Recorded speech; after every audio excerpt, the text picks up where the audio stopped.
Hello everyone, welcome back to our channel. तो आज हम लोग करने वाले हैं कार्बन एंड इट्स कंपाउंड का क्विक रिवीजन करेंगे 20 मिनट्स में। ये जो इतना बड़ा चैप्टर है ये आपको पूरा अच्छे तरीके से याद हो जाएगा। आपको कुछ भी इसके अलावा करने की जरूरत नहीं है। 100% मैं आपको गारंटी देता हूं कि इसमें से अगर कोई क्वेश्चन आएगा तो वो क्वेश्चन आपसे गलत नहीं होगा अगर आप इसको पूरा ध्यान से देखोगे। ऐसा कोई सा भी पॉइंट या फिर ऐसा कोई सा भी कंसेप्ट नहीं है जो कि मैंने इसमें छोड़ा हो। तो बस आपको काम इतना सा करना है कि सब कुछ छोड़ करके अपने 20 मिनट फोकस होकर के इससे सुनो, ताकि आप अपने एग्जाम के अंदर बहुत ही अच्छे तरीके से इस चैप्टर के क्वेश्चंस को कर पाओ। देखो, इसके अंदर हम लोग बेसिकली स्टडी करने वाले हैं कार्बन के बारे में। तो देखो, कार्बन होता क्या है, बेसिक आपको याद रखना है कि कार्बन का जो कॉन्फ़िगरेशन होता है वो होता है 1s2 2s2 2p2 और इसके K शेल के अंदर 2 इलेक्ट्रॉन होते हैं और L शेल के अंदर 4 इलेक्ट्रॉन होते हैं। ठीक है, इसका कॉन्फ़िगरेशन याद रखना है कि कितने इलेक्ट्रॉन इसके पास में होते हैं और क्या कॉन्फ़िगरेशन होता है। और इसकी जो मैक्सिमम वैलेंसी होती है वो होती है 4। इसका मतलब ये होता है कि ये है ना मैक्सिमम 4 बॉन्ड बना सकता है, या फिर आप ये भी बोल सकते हो कि इसको 4 इलेक्ट्रॉन की रिक्वायरमेंट रहेगी बाहर से इसको अपना ऑक्टेट कंप्लीट करने के लिए। तो 4 इलेक्ट्रॉन इसको बाहर से चाहिए, इसलिए इसकी वैलेंसी 4 होती है। देन फिर इसके बाद में किस तरीके के बॉन्ड फॉर्म करता है, ये कोवलेंट बॉन्ड फॉर्मेशन करता है। हर एक कंपाउंड के साथ में आयनिक बॉन्ड इसमें फॉर्म नहीं होते। और कार्बन जो है वो बहुत सारे कंपाउंड बनाता है। Carbon forms many compound because of the 2 properties. सबसे फर्स्ट तो है यहाँ पर इसकी कैटिनेशन। कैटिनेशन होती है किसकी, सेल्फ लिंकिंग प्रॉपर्टी। इसका मतलब ये होता है कि जो कार्बन है अपने आप से बहुत बड़ी ऐसे चेन बना सकता है, बाकी और कोई सा भी एलिमेंट ऐसा नहीं है जो कि इतनी लंबी चेन बना पाए। बेसिकली होता है कि मेकिंग बॉन्ड विद इटसेल्फ।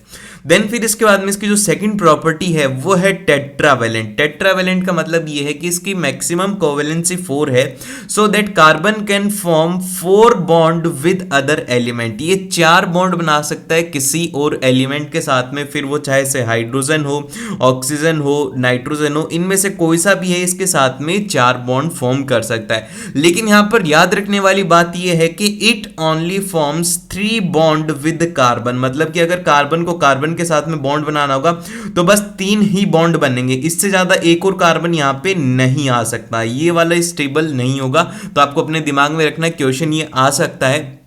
और उसी के साथ में अगर आपको इस चैप्टर के एमसीक्यू क्वेश्चन देखने ना, एमसीक्यू क्वेश्चन मैंने अपलोड करती हैं, वो एक बार जाकर के जरूर से देख लेना क्योंकि काफी ज्यादा इंपॉर्टेंट हैं वो क्वेश्चंस। देन फिर इसके बाद में आता है हमारे पास में कोवेलेंट बॉन्ड। अब ये कोवेलेंट बॉन्ड होता क्या है, देखो कोवेलेंट बॉन्ड बेसिकली ये होता है कि इसके अंदर ना दोनों जो एलिमेंट होते हैं, जैसे कि ए और बी 2 एलिमेंट है, तो इन दोनों को क्या है कि इलेक्ट्रॉन की रिक्वायरमेंट है। तो ये क्या करते हैं, आपस में शेयरिंग कर लेते हैं इलेक्ट्रॉन की, तो इनसे एक बॉन्ड फॉर्म होता है इन दोनों के बीच में, उसी को ही यहाँ पे कोवेलेंट बॉन्ड कहा जाता है। बेसिकली आपको ये लिखना है कि bond formed by the sharing of electron is known as covalent bond. अब इसकी प्रॉपर्टीज क्या होती है, इसकी प्रॉपर्टी ये होती है कि इसका लो मेल्टिंग पॉइंट होता है और लो ही इसका बॉइलिंग पॉइंट होता है। फिर सेकंड पॉइंट आता है कि it is insoluble in water, वो वाटर के अंदर इनसॉल्युबल रहता है।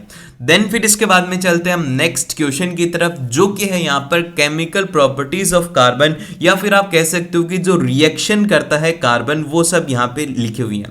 तो सबसे फर्स्ट जो रिएक्शन आती है वो आती है यहाँ पर सब्स्टिट्यूशन रिएक्शन। अब देखो सब्स्टिट्यूशन रिएक्शन की इसके नाम से आपको याद रखना है कि यार इसके अंदर ना हाइड्रोजन जो है ना, हाइड्रोजन बहुत ज्यादा दुबला पतला है, तो इसके साथ में हमेशा अत्याचार होता है। कोई भी आएगा इस हाइड्रोजन को उठा करके फेंक देगा।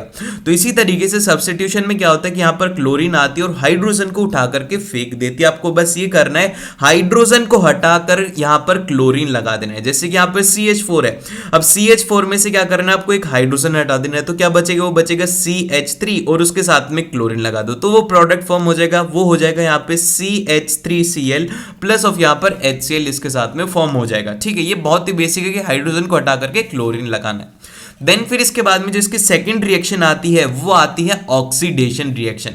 अब ऑक्सीडेशन रिएक्शन के अंदर क्या होता है कि जो अल्कोहल होती है ना, उसको कार्बोक्सिलिक एसिड के अंदर ऑक्सीडाइज कर दिया जाता है। मतलब कि एक जो स्मॉलर ग्रुप है उसको लार्जर ग्रुप के अंदर कन्वर्ट कर दिया जाएगा। अब ये किसके प्रेजेंस में होता है, ये होता है एल्कलीन KMnO4 और एसिडिक K2Cr2O7 की प्रेजेंस में हो सकता है, जिसके अंदर कि सबसे पहले आपके पास में इथेनॉल रहेगी, देन फिर इसके बाद में वो कन्वर्ट होकर के आपके पास में हो जाएगी इथेनोइक एसिड में।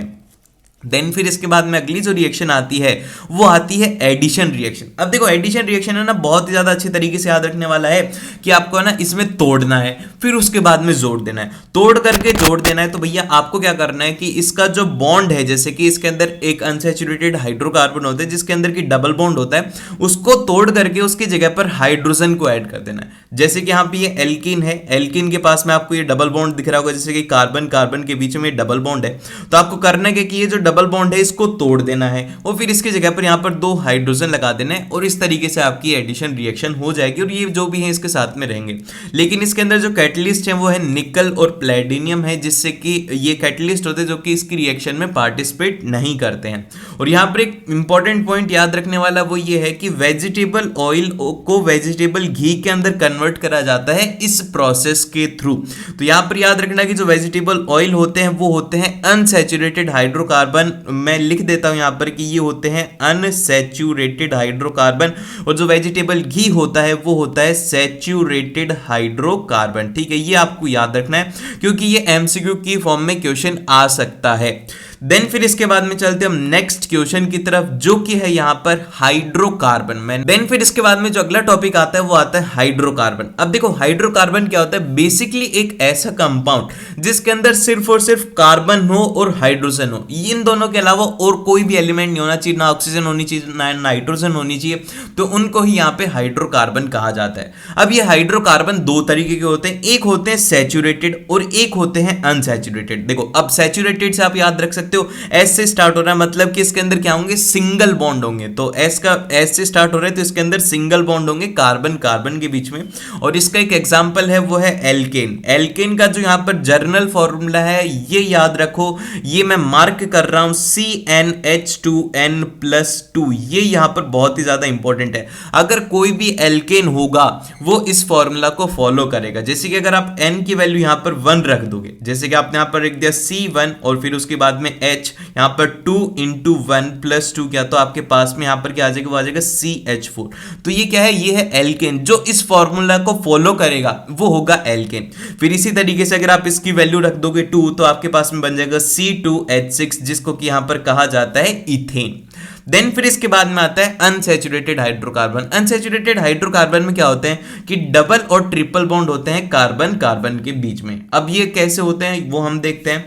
अब इसके अंदर अगर मान लो कि डबल बॉन्ड होता है तो वहां पे जो कंपाउंड होता है उसका नाम होता है एल्कीन। एल्कीन कहा जाता है उनको जिनके बीच में कि डबल बॉन्ड होता है, जैसे कि कार्बन और कार्बन है तो इनके बीच में जो डबल बॉन्ड है इसको कहा जाएगा एल्कीन। देन फिर इसके बाद में इसका जो फॉर्मूला होता है वो होता है CnH2n। ये देखो ये जो है ये काफी ज्यादा इंपॉर्टेंट है, मैं इनको मार्क भी करते हुए चल रहा हूं। देन फिर इसके बाद में अगर आप इसके अंदर n की वैल्यू 1 रखोगे तो ये पॉसिबल नहीं है क्योंकि C1H2 हो जाएगा। तो C1H2 तो पॉसिबल ही नहीं क्योंकि कार्बन को कम से कम 4 बॉन्ड बनाने होते हैं, इसीलिए यहां पर n की वैल्यू 1 नहीं होती है। देन फिर इसके बाद में जो अगला कंपाउंड आता है हमारे पास, मतलब कि अगला जो आता है वो आता है ट्रिपल बॉन्ड। कि अगर मान लो कि कार्बन कार्बन के बीच में 3 बॉन्ड हो गए तो क्या होगा, तो यहां पर ये कंपाउंड होते हैं वो होते हैं एल्काइन। इनका फॉर्मूला होता है CnH2n-2। याद रखो CnH2n-2, क्योंकि इनके अंदर 3 बॉन्ड रहते हैं C ट्रिपल बॉन्ड C, तो इनके पास में इतनी जगह नहीं होती, तो यहाँ पर बेसिकली क्या होता है कि हाइड्रोजन आ जाता है। तो सबसे फर्स्ट जो इसका कंपाउंड है वो है इथाइन। इसके लिए भी n=1 वैलिड नहीं है क्योंकि यहाँ पर इसमें तो बस C1H2-2 मतलब 0 हो जाएगा, C1H0, तो ये पॉसिबल ही नहीं है। देन फिर इसके बाद में जो हमारे पास में अगला आता है टॉपिक वो है होमोलॉगस सीरीज। अब देखो यार होमोलॉगस सीरीज जो है ये क्या होता है, बेसिकली एक सीरीज होती है, जैसे कि AP होती है ना 1 2 3 4 ऐसे ये भी एक सीरीज होती है ऑर्गेनिक कंपाउंड की, जैसे कि एल्केन है। एल्केन के अंदर आप क्या करोगे, फॉर एग्जाम्पल के लिए हम एल्केन का ही ले लेते हैं, एल्केन पीछे वाले पेज पे, तो हम क्या करेंगे n=2 पुट करो, n=3 पुट करो, n=4 पुट करो। तो ये क्या है कि कंटिन्यू में ये सीरीज चलती जा रही है, तो यही सीरीज होती है, इसी को कहा जाता है यहाँ पर होमोलॉगस सीरीज। तो बेसिकली इसके अंदर क्या डिफरेंस होता है, बस उनके बीच में जो सक्सीडिंग है, मतलब कि नेक्स्ट आने वाली जो सीरीज है उसमें बस एक CH2 का डिफरेंस होना चाहिए। जैसे कि यहाँ पर अगर एल्केन की मैं सीरीज की बात करूं तो सबसे फर्स्ट n=1 पर आता है मीथेन, उसके अंदर अंदर अगर आप 1 CH2 ऐड करोगे तो आपके पास में आएगा इथेन, फिर उसके अंदर 1 CH2 ऐड करोगे तो आपके पास में आ जाएगा प्रोपेन। तो ये जो पूरी सीरीज है इसको कहा जाता है कि एल्केन की होमोलॉगस सीरीज है। फिर इसी तरीके से हमारे पास में एल्किन की रहती है, यहाँ पर इथीन होता है, फिर प्रोपीन होता है, फिर ब्यूटीन होता है, सभी के अंदर CH2 का डिफरेंस है। ठीक है, ये बात आपको याद रहनी चाहिए। समझ में आ रहा है या नहीं आ रहा, जल्दी से बताओ यस और नो के अंदर अभी के अभी आंसर करो कि भैया मजा आ रहा है एकदम से, आपने ना मतलब पूरा पूरा चैप्टर करवा दिया यार। यस और नो के अंदर अभी बताओ, हाँ भैया यस अच्छा लगा, यस करो, और अच्छा लग ही रहा है तो यार लाइक करो ताकि मेरे को भी अच्छा लगे, और सब्सक्राइब कर लेना ताकि और ऐसी वीडियोज आप लोगों के लिए आती रहें, और अपने दोस्तों के साथ भी शेयर कर देना यार, उसका भी थोड़ा बहुत भला हो जाए।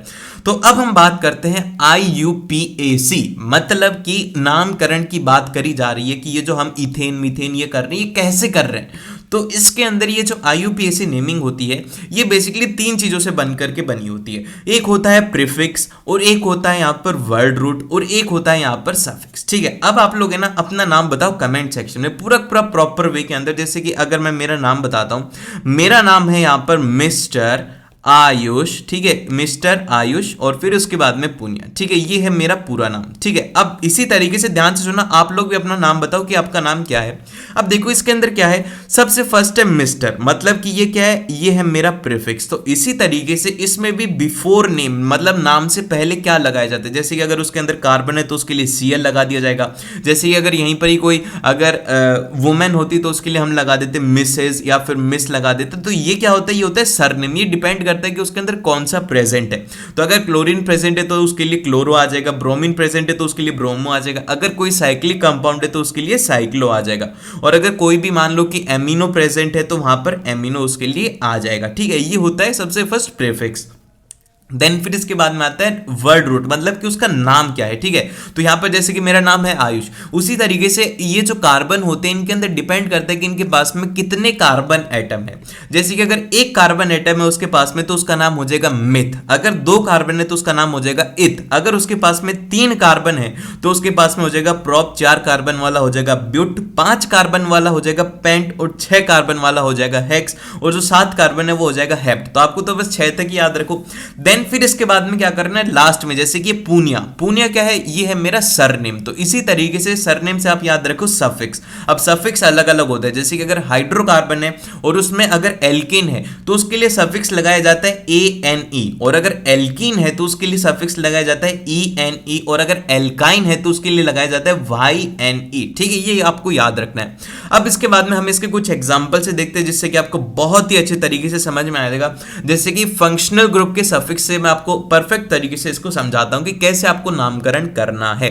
ठीक है, अब इसके बाद में सबसे फर्स्ट जो आती है हमारे पास में वो आती है एल्कोहल, मतलब दारू। दारू यहां पर आती है। तो दारू के अंदर बेसिकली क्या होता है कि अगर उसके पास में प्रेजेंट है OH, अगर उसके पास में OH आपको किसी के भी पास में दिख जाए तो मतलब क्या है, वो है यहां पर एल्कोहल। ठीक है, अब इसके बाद में जो इसके हमें कंपाउंड लेते हैं जो कि हमने लिखा हुआ है CH3CH2OH। ठीक है, अब इसके बाद में सबसे पहले आप आइडेंटिफाई करो कि ये CH3CH2 है, ये क्या है, एल्केन है या फिर ये क्या है। तो बेसिकली इसके अंदर सिंगल बॉन्ड है तो इसीलिए क्या हो जाएगा, ये हो जाएगा एल्केन।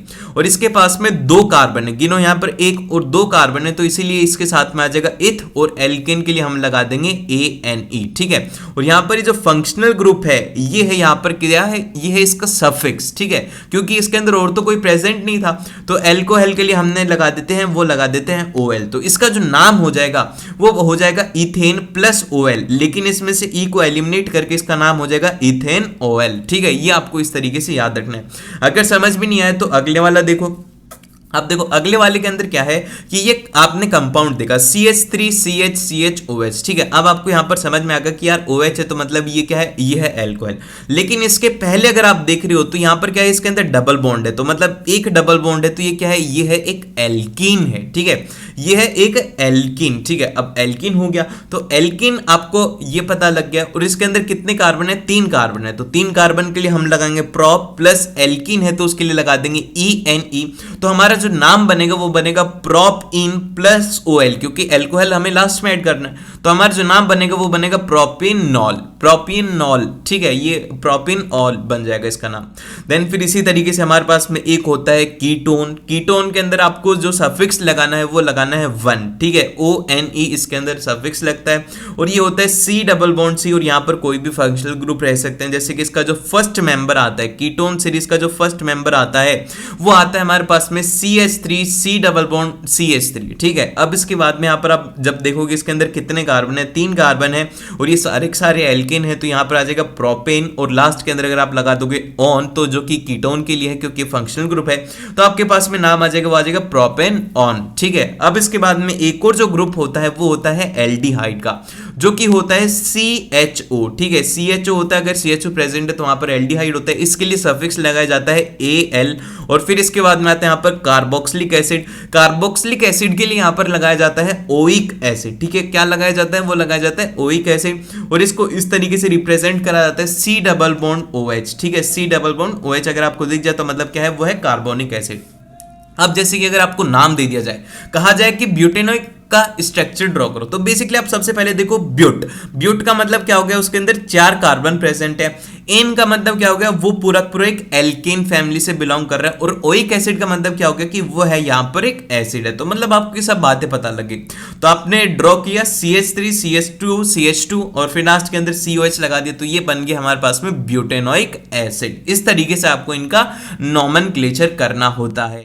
अब इसके बाद में आते हैं एलोट्रॉप्स ऑफ कार्बन, मतलब बेसिकली क्या है कि हैं तो सभी के सभी कार्बन के, लेकिन क्या है कि इन सभी का अलग अलग डिफरेंट स्ट्रक्चर है, अलग अलग सब कुछ होता है। जैसे कि आप सभी की क्लास के अंदर आप सभी लोग ह्यूमन बींग्स ही तो ना, हो तो इंसान ही, लेकिन किसी की अलग अलग कैपेबिलिटी होती है, जैसे कि कोई बहुत ज़्यादा इंटेलिजेंट होता है, कोई थोड़ा कम इंटेलिजेंट होता है, और कुछ को याद नहीं होता, ये सभी की अलग अलग प्रॉपर्टीज़ हैं।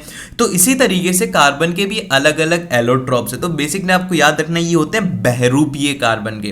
तो सबसे फर्स्ट यहां पर आता है वो आता है डायमंड, और एक होता है ग्रेफाइट। इन दोनों के बीच में मेनली डिफरेंस पूछा जाएगा।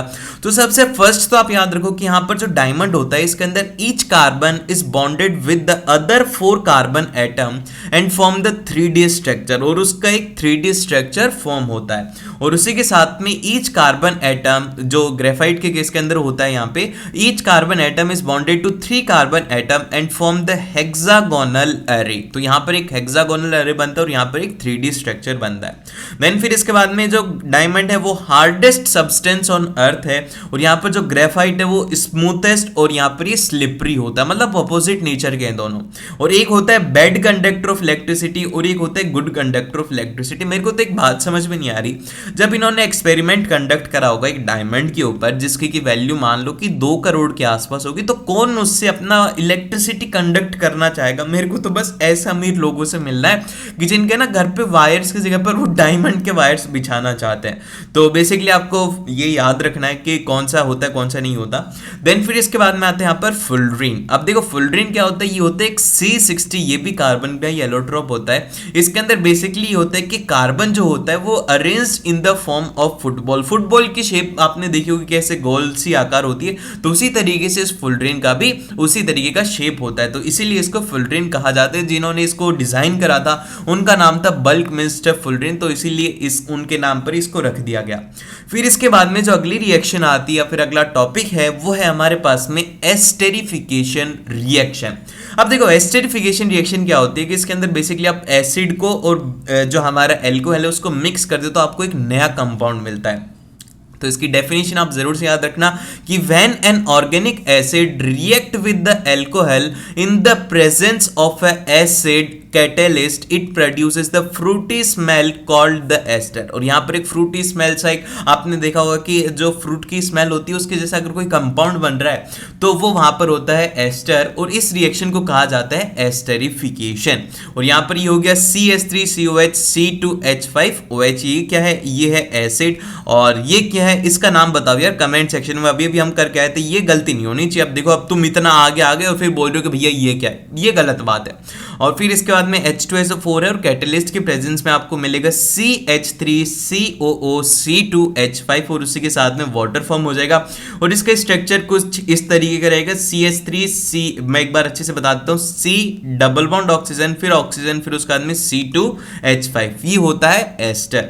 देन फिर इसके बाद में यहाँ पर आते हैं, वो आता है आइसोमरिज्म। अब देखो आइसोमरिज्म क्या होता है, आइसोमरिज्म के अंदर बेसिकली सेम मॉलिक्यूलर फॉर्मूला होता है बट उनका जो स्ट्रक्चर है वो अलग अलग डिफरेंट होता है, मतलब कि कोई कैसा होता है कोई कैसा होता है और उनकी केमिकल प्रॉपर्टीज भी अलग होती है। तो आप बेसिकली ये याद रख सकते हो कि आइसोमरिज्म का मतलब ये होता है कि जुड़वा भाई, ठीक है, जुड़वा भाई का मतलब ये है कि उनका सब कुछ सेम है, वो दिखने में भी सेम है लेकिन उनकी अलग अलग स्ट्रक्चर, जैसे कि एक तो मान लो बहुत बड़ा बॉडी बिल्डर है और एक बहुत ज्यादा दुबला पतला सा है, तो बेसिकली यही होता है। तो हम देखते हैं कि क्या क्या होते हैं आइसोमर्स। तो सबसे फर्स्ट हम बात करते हैं ब्यूटेन के, जो कि यहाँ पर C4H10 और इसका अगर हम बेसिक स्ट्रक्चर ड्रॉ करेंगे जो कि N ब्यूटेन का, वो हो जाएगा CH3CH2CH2CH3। ये इस तरीके का नॉर्मल सा स्ट्रक्चर है। लेकिन एक होता है इसका आइसोब्यूटेन, मतलब कि आप इस CH3 को उठा करके इनके बीच में लगा दो तो वही किया गया, तो यहाँ पर ये हो गया आइसोब्यूटेन। है तो ब्यूटेन ही ना, लेकिन बस इसके अंदर थोड़ा सा इसका स्ट्रक्चर अलग हो गया। अब इसी तरीके से जो हमारा पेंटेन होता है, इसके तीन स्ट्रक्चर होते हैं। एक होता है एन पेंटेन जिसके अंदर की सभी को एक लाइन से लगा दो, फिर उसके बाद में क्या करो, इन दो को उठा करके इसके बीच में लगा दो, तो यही किया गया CH3CH3CH2CH3। फिर इसके बाद में ये किया गया CH3 को यहाँ पर लगाया गया और एक CH3 को रख दिया और फिर बाकी को इधर लगा दिया। तो ये इस तरीके से है। तो ये सारे के सारे पेंटेन, लेकिन इनका स्ट्रक्चर अलग होता है, तो जिनका स्ट्रक्चर अलग उनको कहा जाता है यहाँ पर आइसोमर्स। देन फिर इसके बाद में हमारे पास में जो अगली रिएक्शन आती है वो आती है सपोनिफिकेशन रिएक्शन। अब देखो यार, सपोनिफिकेशन रिएक्शन क्या होता है, इसके अंदर बेसिकली क्या होता है कि when ester react with the inorganic base, inorganic base के साथ में जब वो रिएक्शन करता है तो वहां पर जो एल्कोहल और सोप प्रोड्यूस होती है, मतलब एस्टर के साथ में आप कोई भी बेस मिला दो तो आपको मिलेगी थोड़ी सी एल्कोहल और उसके साथ में सोप फॉर्मेशन होगा। तो ये जो रिएक्शन होती है इसको कहा जाता है सपोनिफिकेशन रिएक्शन। और सोप से रिलेटेड कुछ बातें याद रखो। बेसिकली सोप होता क्या है, सोप होता है सोडियम और पोटेशियम जो सॉल्ट होते हैं of long chain of a carboxylic acid, मतलब सोडियम और पोटेशियम सॉल्ट अगर होते हैं तो वो होता है यहाँ पे सोप। और बेसिकली इसके अंदर दो पार्ट होते हैं, एक होता है हाइड्रोफिलिक, हाइड्रोफिलिक का मतलब होता है कि वाटर लविंग पार्ट होता है, इसको पानी अच्छा लगता है। ये होता है आयनिक पार्ट, जैसे कि सोडियम हो गया, ये क्या है, ये है इसका आयनिक पार्ट। और ये जो कंपाउंड है ये होता है यहाँ पर इसके लिए कार्बोनिक, मतलब हाइड्रोकार्बन वाला पार्ट होता है। ये इस तरीके से होता है, देखो इस तरीके से इसकी बहुत बड़ी ऐसे ऐसे चेन होती है और लास्ट के अंदर एक ऐसे डॉट सा बना हुआ दिखेगा आपको एनसीईआरटी में, ठीक है।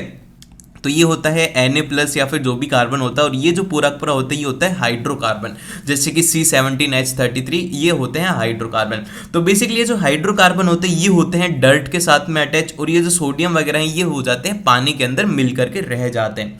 और एक आता है हाइड्रोफोबिक, जो कि पानी से जिसको डर लगता है, ये होता है लॉन्ग हाइड्रोकार्बन होते हैं। और जो हाइड्रोफोबिक पार्ट होता है और उससे अगर डर्ट मिल जाती है तो यहाँ पर मिसेल्स का फॉर्मेशन हो जाता है। तो आपको बोलना है कि भैया अगर डर्ट जो है वो हाइड्रोफोबिक पार्ट के साथ में मिल जाती है तो मिशेल्स फॉर्म होती है। इसी तरीके से हमारी भी एक सुंदर सी कम्युनिटी फॉर्म होगी। जब आप सब्सक्राइब करोगे तो सब्सक्राइब करो जल्दी से और शेयर कर दो अपने दोस्तों के साथ में, लाइक करना। और इस वीडियो का जो है